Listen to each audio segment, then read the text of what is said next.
Opioid addiction. We're going to look into what it is, why it occurs on a big scale, like in sports, as well on a smaller scale, like chemical receptors in the brain. We also will discuss the relevance in sports and steps we can take to slow down this tragic epidemic. The opioid epidemic has increasingly become a serious problem that we as people are forced to step up and address the issue at hand. Recent data has suggested that an average of 90 people a day die from opioid overdose worldwide. This is a shocking number that in no way should be taken lightly.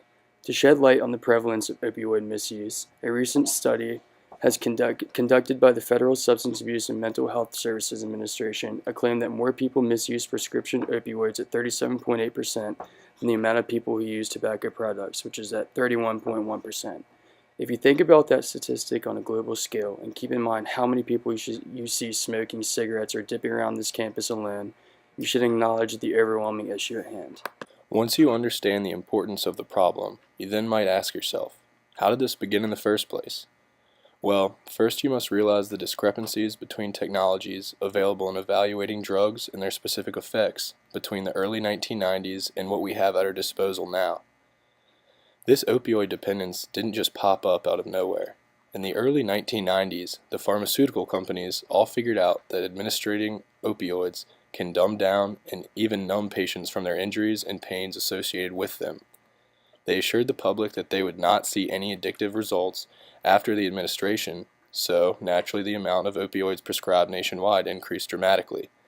This then led to increased exposure throughout entire populations, which led to increased dependence, and so on, all the way to the final endpoint, which is overdosing and possible death. Now there's a wide variety of different drugs that fall under the category opioid, but in a general sense, an opioid is any drug that slows down the sensory aspect of your central nervous system by attacking to opioid receptors within the neurons. Medically, they are primarily used to take away pain as sort of an anesthetic. These drugs can range from heroin to simple painkillers administered regularly, for example, when you get your wisdom teeth removed. But just like the wide variety of drugs, you also get a wide variety of physical reactions. For the least reactive opioids, there aren't any changes in your physical appearance, other than maybe just seeming more relaxed or a little drowsy. But for the heavy and more serious opioids like heroin and fentanyl, you will see horrifying effects. These changes in appearance can vary from teeth breaking down and wasting away to loss of hair and muscle mass. These terrifying appearances need to be addressed because they are what shed light on the roots of these addictions. These people prioritize getting high over looking like this. Now that we have addressed the general background information on the bigger scale, it is now important to look into how these opioids found their way from the streets and into the locker rooms and training facilities. In a brief video produced by Fox starring Chris Halsney, they look into the implementation of opioids in sports that may make you question just how prevalent these drugs may be. From NFL stadiums to big money college football arenas to Colorado's high school fields, athletes all share a common enemy: pain. You either tape it, brace it, and shoot it, or you go home. Intermixed with the thrill of touchdowns comes the anguish of injuries. It's instilled in the player at a very early age that pain is nothing. It's an obstacle you push through. Performing despite being hurt is often seen as heroic.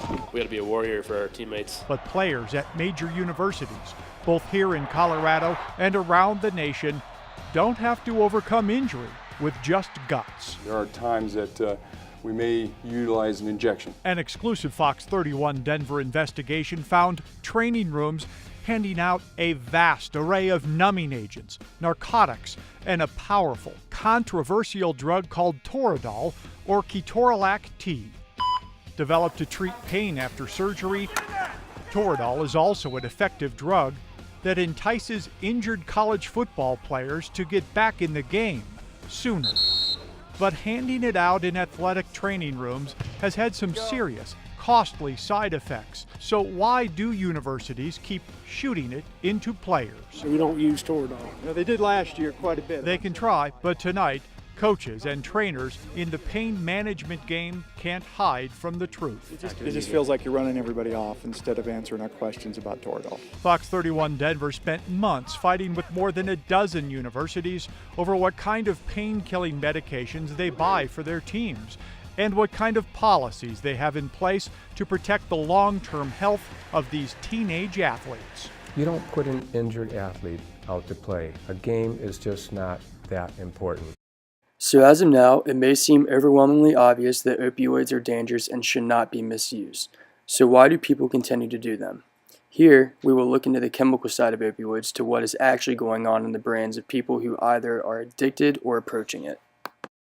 Looking at the brain and what parts of the brain opioids affect specifically, it all comes down to the locus coeruleus. This is the part of the brain critically involved with the production and dependence on opioids and withdrawal symptoms. The locus coeruleus receives and processes sensory signals from all areas of the body and is typically involved in arousal and vigilance. The diagrams show how opioid drugs affect processes in the locus coeruleus that control the release of noradrenaline, otherwise known as NA, a brain chemical that stimulates wakefulness, muscle tone, respiration, and other functions.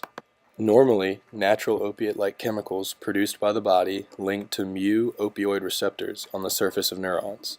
This linkage activates an enzyme that converts ATP into another chemical called cyclic adenosine monophosphate, otherwise known as CAMP. This in turn triggers the release of NA. Prior to initiation of opioid drug abuse, this neuron produces enough NA to maintain normal levels of alertness, muscle tone, and respiration.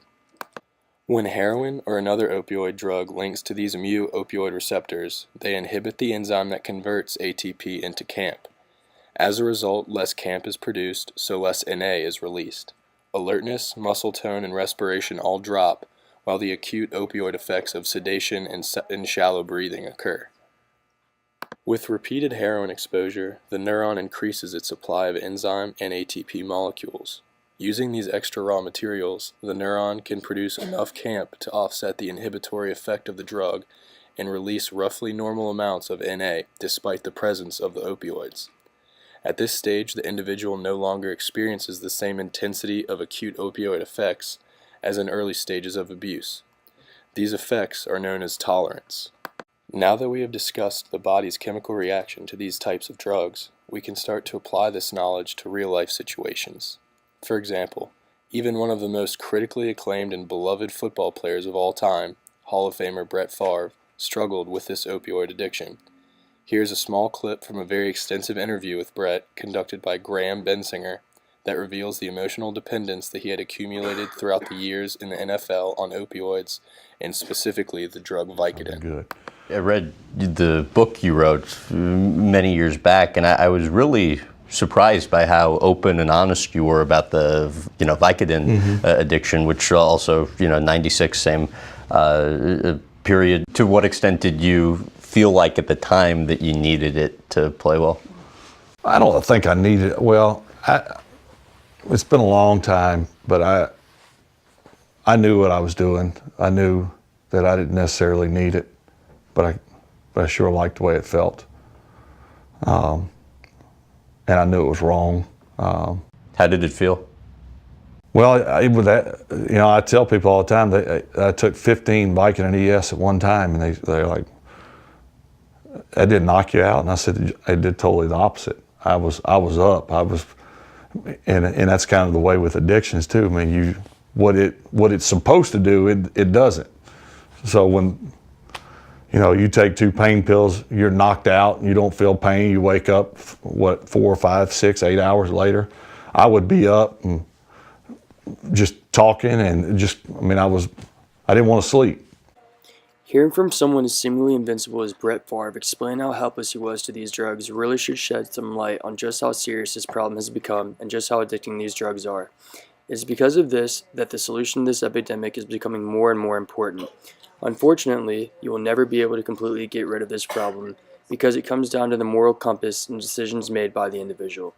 So the best way to prevent people from continuing down this dark, addictive path is by offering as much help as possible to assist these people in giving over these bad habits. The best way to offer help is by providing rehabilitation centers that are open to the public and ensuring that constant availability of support. Since there is no way to control the decision-making process of each and every person, the best thing we do as a society is to offer comfort and advice to these people struggling to make good decisions. This doesn't make these individuals bad people by any means, as sometimes addiction can sprout from terrible injuries and highly susceptible personalities, so it is our job to help them get over their personal issues and improve their health one step at a time.